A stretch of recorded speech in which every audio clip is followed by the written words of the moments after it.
마가복음 2장 13절에서 28절. 예수께서 다시 바닷가에 나가심에 큰 무리가 나왔거늘 예수께서 그들을 가르치시니라. 갈릴리 가버나움에서 어, 배, 그 바닷가에서 설교하는 이야기를 지금 하고 있습니다.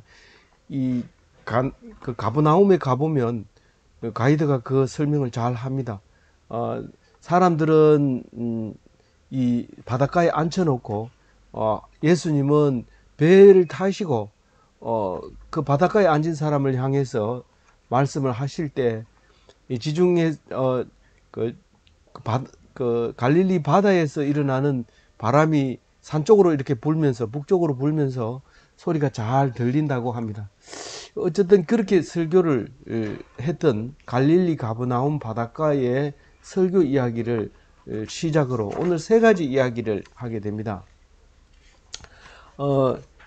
그 세 가지 이야기 지금 마가복음은 짧으면서도 많은 이야기를 짤막짤막하게 연결을 시켜놨기 때문에 그렇게 연결이 돼야 될 일은 없지만 내용상으로 봤을 때 짤막하게 계속 메시지를 주고 있습니다. 그래서 오늘 첫 번째 메시지는 예수님은 돈 많은 사람, 학식이 있는 사람, 특히 오늘 이야기에 나오는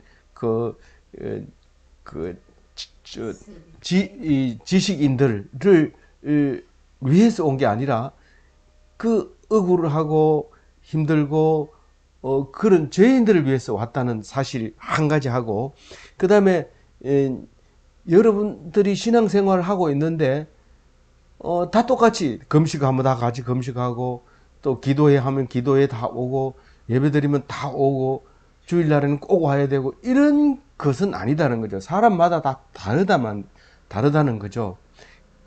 다르다고 해서 지멋대로 한다는 뜻이 아니라 그 상황을 이해하지 못하고 일괄적으로 행동하는 것은 종교 생활이지만 그건 아니다. 그래서 지금 엄청 중요한 사건이 터지잖아요. 그 얘기를 지금 하고 있고요. 마지막 한 가지는 뭐냐면은 안식일에 꼼짝하지 마라. 그 얘기는 틀렸다는 거죠. 그 얘기를 오늘 세 가지를 하게 됩니다. 그 중에서 오늘 말씀 중에서 안식일의 주인은 바로 나다. 예수님이다. 안식일만 예수님의 날입니까? 아니잖아요. 모든 날이 예수님인 것처럼 안식일도 예수님의 날이다. 그러니까 내가 주인이다. 그 말합니다.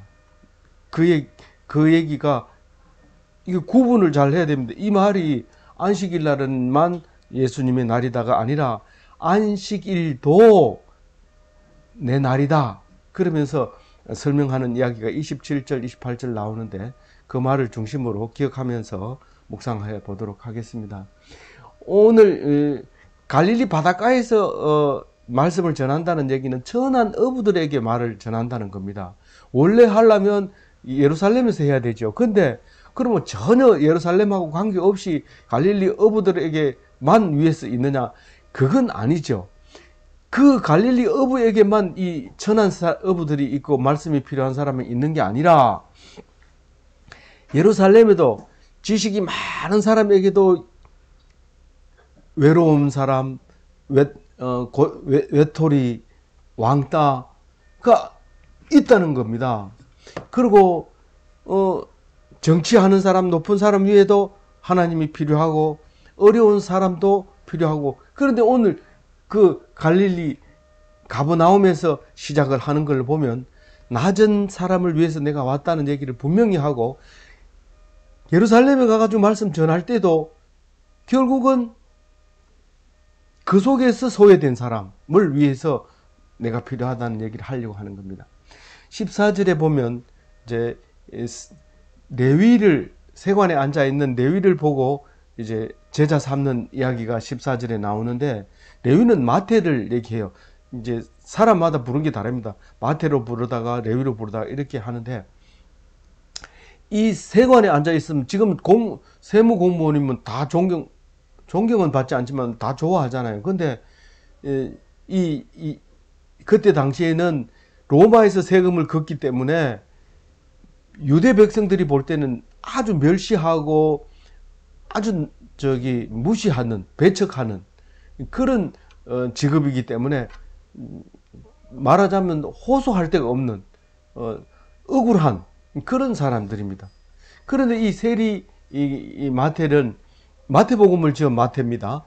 그리고 그 유대인들에게 마태복음은 유대인들을 향하여 기록한 것이 마태복음입니다.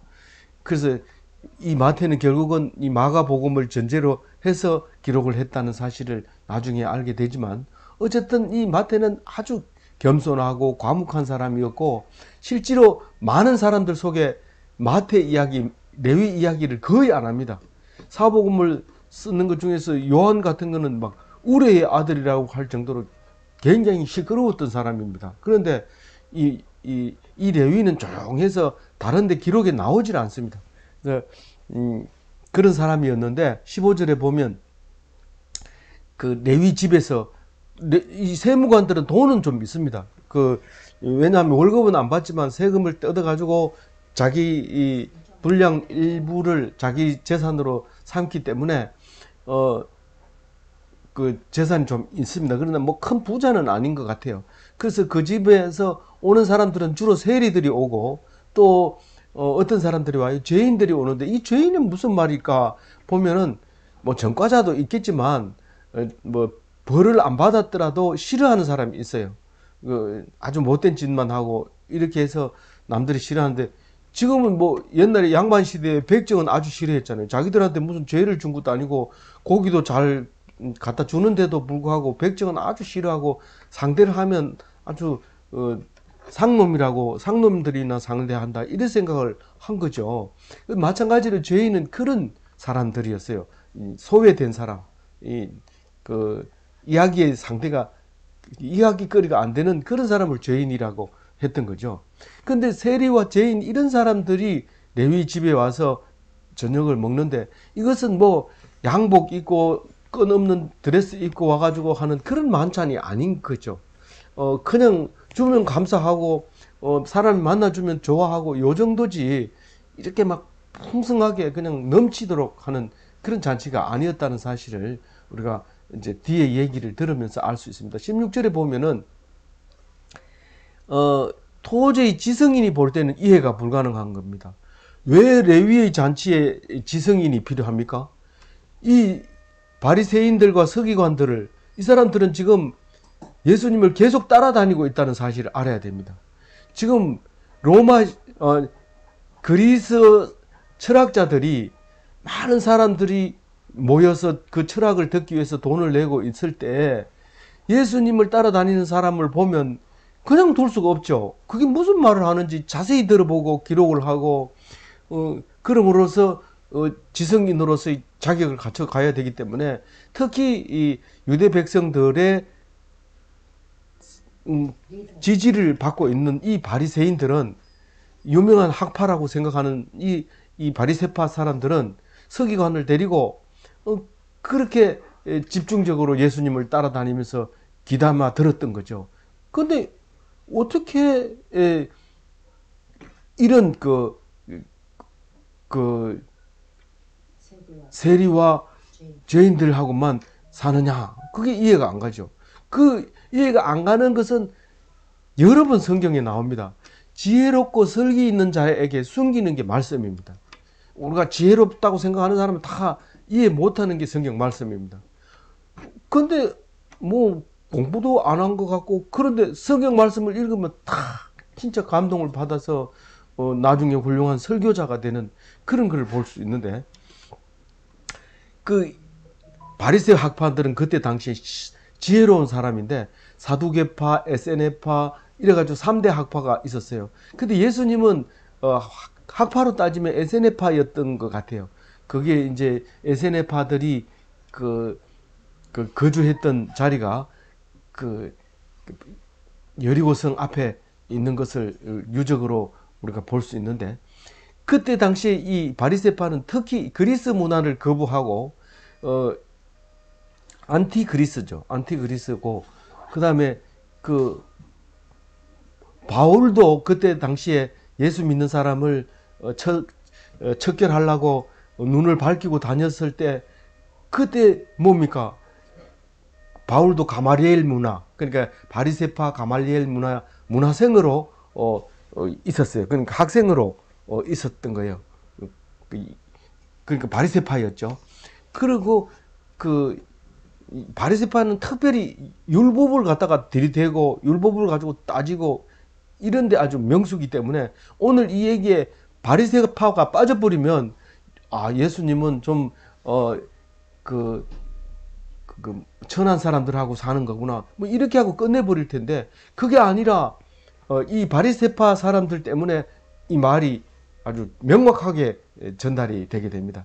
이 서기관은 아그람마투스라고 해서 율법학자, 교사, 해석자, 기록자 이렇게 되어 있습니다.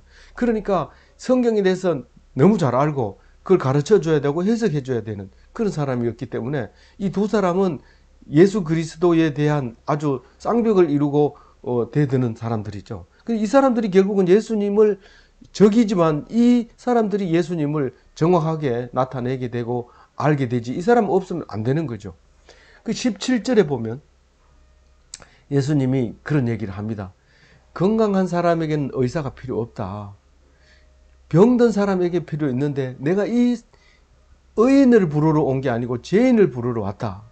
근데 우리가 생각하는 의인이라고 생각하는 사람들도 자세히 가보면 왕따 당하고 어려움을 당해요. 그렇기 때문에 그런 사람들은 또 결국은 예수님이 필요하죠. 그런데 여기서 말하는 거는 의인이라고 생각하는 사람은 필요 없다. 의인이라고 하는 사람은 사실상 우리가 보는 의인 말고 천국이 필요 없는 사람, 이미 천국 삶을 살고 있는 사람이 의인이기 때문에 이미 의인은 우리에게 내가 필요 없다. 그런 얘기를 이제 하게 됩니다. 그러면서 내가 죄인을 부르러 왔다. 그렇게 말할 때 바리새인들은 입을 떼지 못하게 되는 거죠. 이거는 보통 그리스 사람 같지도 않고 이스라엘 학파 같지도 않다.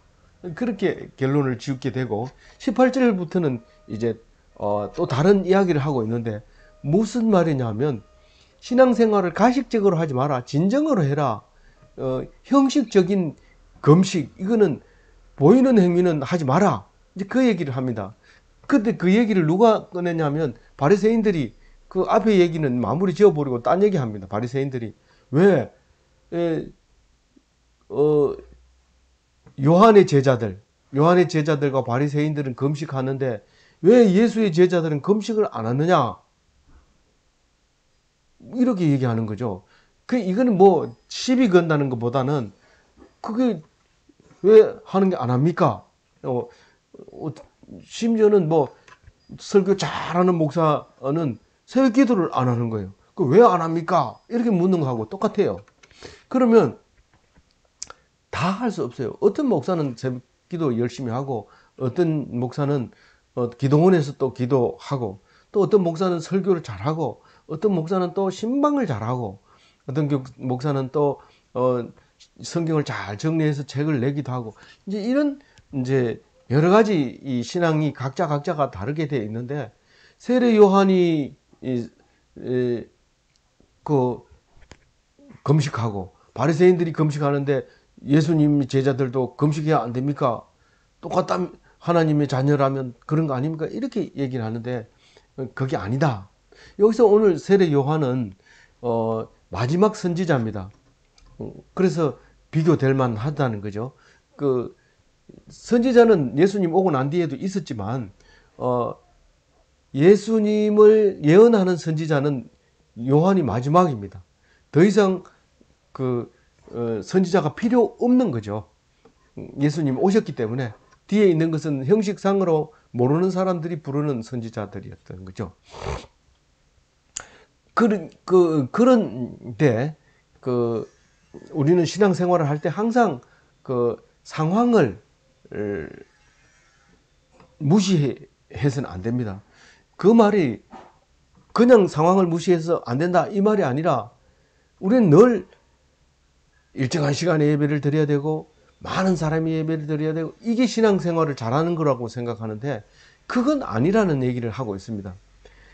그거를 주장을 하고 율법을 주장을 하면은 큰 교회들은 사람 많이 모이면서 종교생활을 잘한다고 생각하고 많이 모이다가 일이 터지잖아요. 일이 터져요.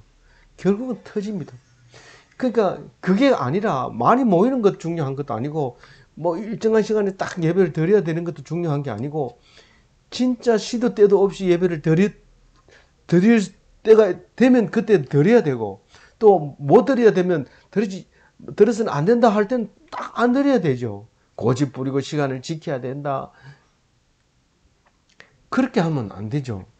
그때 그 예배 시간이라서 일이 생기는 게 아니라 예배 그 시간에 진짜로 기도를 해야 된다 하면 그건 할 수 없이 드려야 되는 거지만 그렇지 않을 경우에는 그렇게 하면 안 되죠. 그래서 항상 그 일관된 걸 고집하고 많이 모이는 걸 고집하고 이러면 결국은 일이 터지고 맙니다.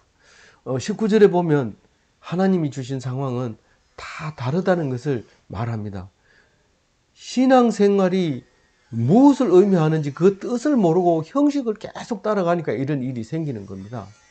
금식을 해서 안 되는 날이 있고 금식을 하지 않으면 안 되는 날이 있습니다. 금식을 해서 안 되는 날은 잔칫날에 금식하면 안 됩니다. 잔칫날은 음식을 만들어 놓고 먹고 즐기고 마시고 이래야 되는 거죠. 그게 잔칫날이고 그래야 되는데 만약 먹지도 않고 그러면 잔칫날이 아니죠. 금식하는 사람은 잔칫날 가면 안 됩니다. 사람들 완전히 그냥 기분 잡칩니다. 그러니까 절대로 금식하는 사람은 그래도 예의를 지켜야죠 이러면서 가고 이러지 말고 금식할 때는 안 갑니다. 제가 대구에 와가지고 제일 처음 느꼈는 것은 뭐 어디 무슨 일이 있으면 안 가는 이유 첫 번째 제사 날입니다. 제사 지내야 됩니다.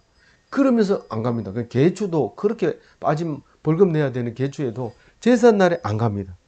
그리고 그런 어떤 날일 경우에는 즐거움을 가져서는 안 돼. 지금 꼭 해야 될 상황인데 개추 가가지고 아무도 안 먹고 이렇게 하면 안 되잖아요. 그렇게 구분이 되져야 돼요. 무조건 금식해야 되는 게 아니라. 그래서 금식하지 않으면 안 되는 날이 있는데 신랑이 포로로 끌려갈 때가 있습니다. 이 잔칫날에 군사들이 덮쳐서 신랑을 데려가는 경우가 있는데 참 그건 나쁜 거지만 어쩔 수 없이 그거는 무력에 의해서 무시하고 포로로 끌려가는 거기 때문에 그때는 기도해야 되는 거예요. 근데 사실 이런 날이 많이 있습니다. 자주 있습니다. 꼭 신랑을 포로로 끌려가는 게 아니라 이와 비슷한 일들이 자주 일어납니다. 그럴 땐 금식하는 거죠. 근데 그거를 모양만 보고 흉내를 내면 안 됩니다. 신앙생활은 모양만 보고 흉내를 내서는 절대로 안 된다는 글을 얘기하는 겁니다. 그 얘기를 지금 그러니까 말씀 하나가 딱 있다. 금식 기도해야 된다 할 때 그걸 갖다가 아무데나 적용해서는 안 된다는 거죠. 그 얘기를 27절과 같이 연결을 하는데 이 질긴 새천이 있어요. 이 새로 이렇게 배를 짜놓으면 질깁니다. 근데 오래 가면 이게 삭아가지고 이제 연해지고 약해지고 이렇게 됩니다. 근데 이 천 조각이 있다고 해서 모든 옷을 다 수리할 수 있는 건 아닙니다. 낡은 옷이나 얇은 옷에 이 생배 조각을 붙이면은요, 이건 안 찢어지기 때문에 다른 옷이 더 빨리 떨어집니다. 그래서 이게 생배 조각은 비싼 거고 가치 있는 건데 이게 낡은 옷이나 얇은 옷에 붙여서는 안 됩니다. 그래서 수선하는 방법은 잘못된 겁니다. 그러나 군인들이 입고 나가는 옷은 자꾸 기기 때문에 이게 무릎이 자꾸 떨어지는데 그런 데는 가죽을 갖다 대면 아주 좋습니다. 그리고 찢어진 작업복 같은데도 잘 터지는 쪽에는 그걸 꼽으면 잘 안 터지기 때문에 그게 좋은 건데 이게 아무거나 그게 좋다고 해가지고 다 좋은 건 아니다. 이제 그 얘기를 말씀을 하고, 비유로 말씀하고 있는 거죠. 앞으로 이런 말씀을 마가복음에서는 계속하고 있습니다. 이 새 포도주는 새 가죽 부대에 넣어야 된다는 말이 많이 인용하기도 하는데 22절의 얘기가 그겁니다.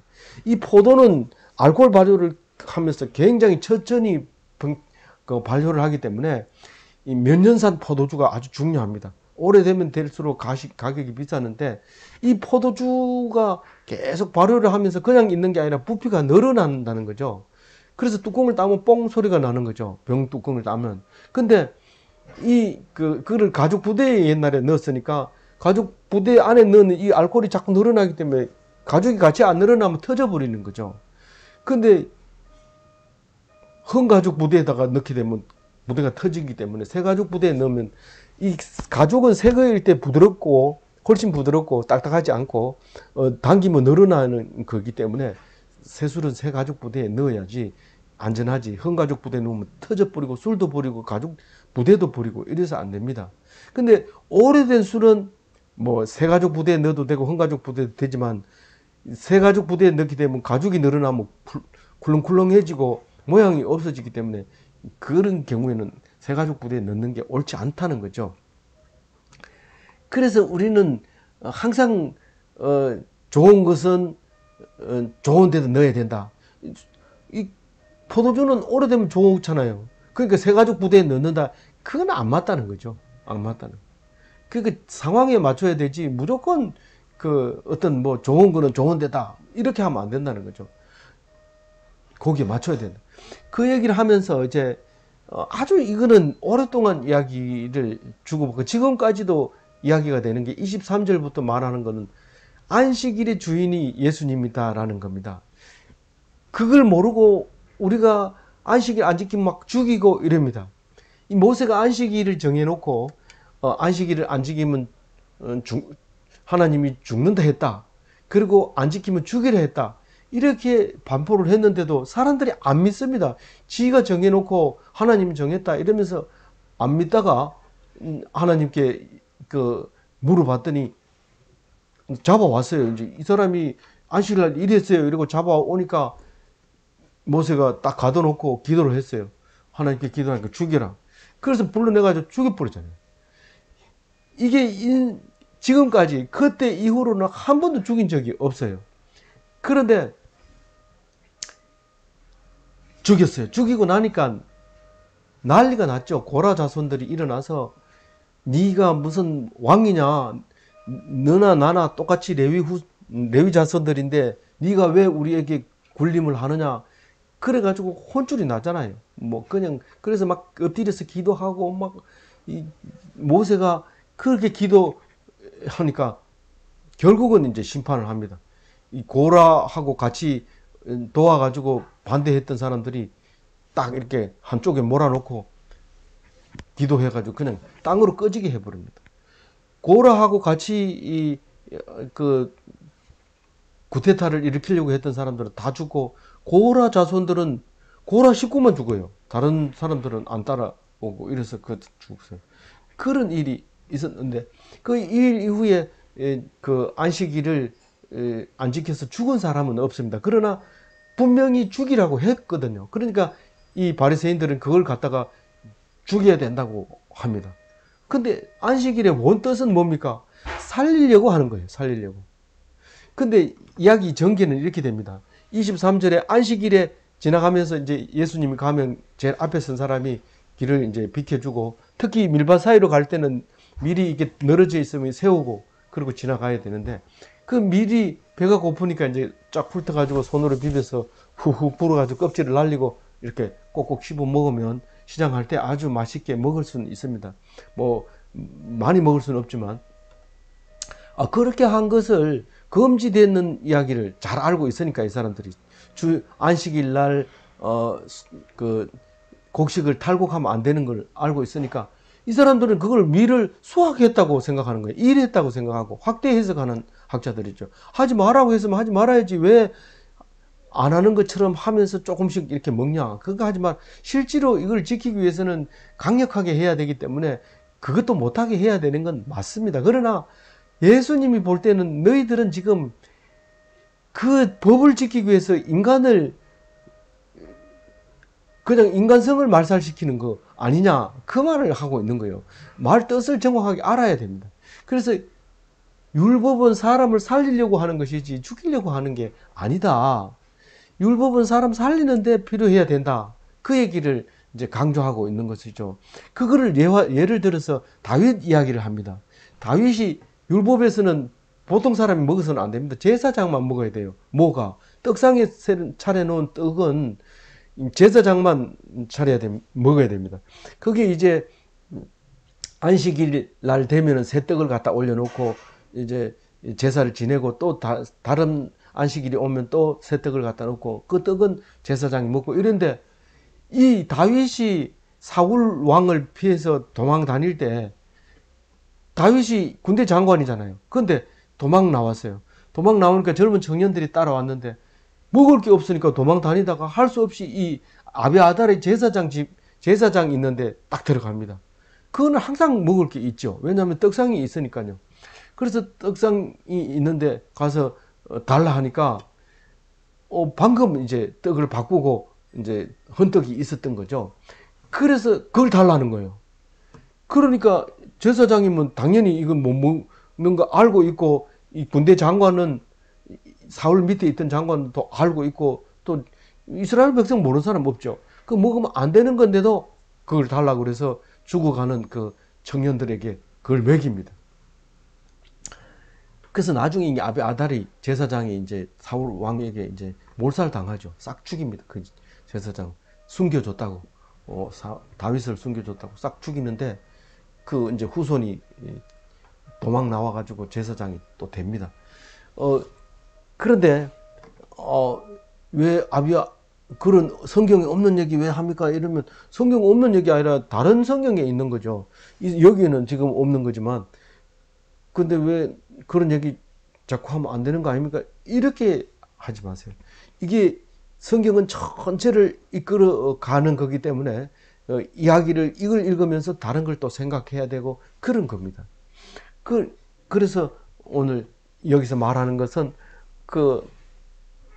사실 다윗은요 흠이 많았어요. 이것만 있는 게 아니라 뭐 우리가 오늘 얘기 안 해도 할 일이 많기 때문에 다윗이 흠은 참 많지만 그러나 그 믿음으로 진실되게 하나님을 찾고 섬겼기 때문에 하나님 마음에 합한 사람이다. 맞는 사람이다. 하나님 마음에 딱 맞는 사람이다. 그렇게 인정을 받아서 다윗의 후손으로 영원한 왕을 주겠다고 약속을 받아낸 사람입니다. 이게 다윗 아니 아브라함이 더 훌륭한 사람 아닙니까? 아브라함은 자식이 하나밖에 없기 때문에 여지가 없어요. 이삭 그 하나가 믿음으로 이어지고 이삭도 그 둘이나 자식을 낳긴 하지만 그래도 다윗 하나만 야곱 하나만 가지고 이어가지만 야곱의 12아들은 이스라엘의 나라를 형성하고 있었는데 그 중에서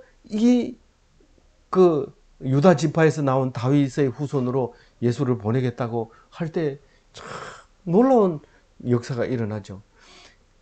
그래서 우리가 안식일 날에 일을 하는 사람을 우리가 평가하면 안 됩니다. 6일날 쇠빠지게 일하고 안식일날 또 일한다 하면 그건 안 됩니다. 그거는 안 되지만 6일 동안 일이 없어가지고 놀다가 주일날 일거리 떡 생겼다고 해서 나는 교회 다니기 때문에 주일날 일 안 해요. 이러면서 6일 놀고 안식일날 놀고 이러면 그건 안 되죠. 그 안식일날에 해야 될 일자리가 있으면 다른 날 놀았기 때문에 그 날 일하고 다른 날 안식하면 되잖아요. 지금 예수님은 그 얘기하고 있는데 우리는 일자리가 없는데 가서 일자리 구하려 하니까 주일날 안 쉽니다. 이러니까 그만 안 가는 거예요. 그건 안 된다고 지금 얘기하고 있는 거예요.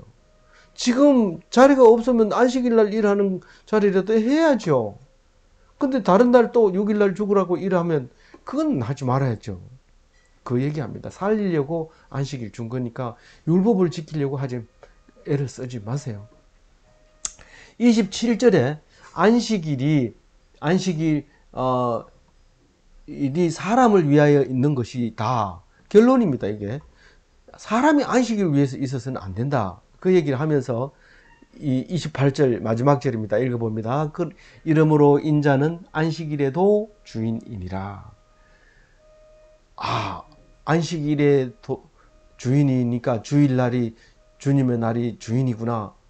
이런 게 아니라 주일날도 예수님이 주인이고 안식일도 주일날 주님이 주인이고 지금 현재도 주인이 주인인데 안식일이라 해가지고 예수님 말씀 팽개쳐 놓고 무조건 쉬어야 된다, 아무것도 하지 말아야 된다, 이렇게 말하면 안 된다, 그 말을 하고 있는 거죠. 오늘 이 말씀을 묵상하면서 우리는 종교 생활이라고 하면서 꼭 우상 섬긴 듯이 말 못하는 사람에게 거짓말을 가르치고 거짓된 행위를 하고 일관된 행위를 하고 사람 보이는 것을 강조하고 많이 모이는 게 좋다고 생각하고 그래서 터진 일이 지금 코로나19잖아요. 많이 모이면 좋다고 하도 강조하니까 니들만 모이나 나도 모인다 이렇게 된 거잖아요. 그건 이번 기회에 완전히 다른 양상의 교회가 만들어져야 됩니다.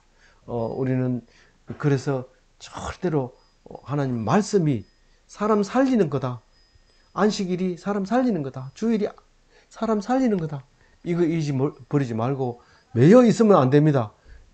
제약을 받으면 안 됩니다. 꼭 하나님 앞에서 자유를 누리는 기독교인이 되시기 바랍니다.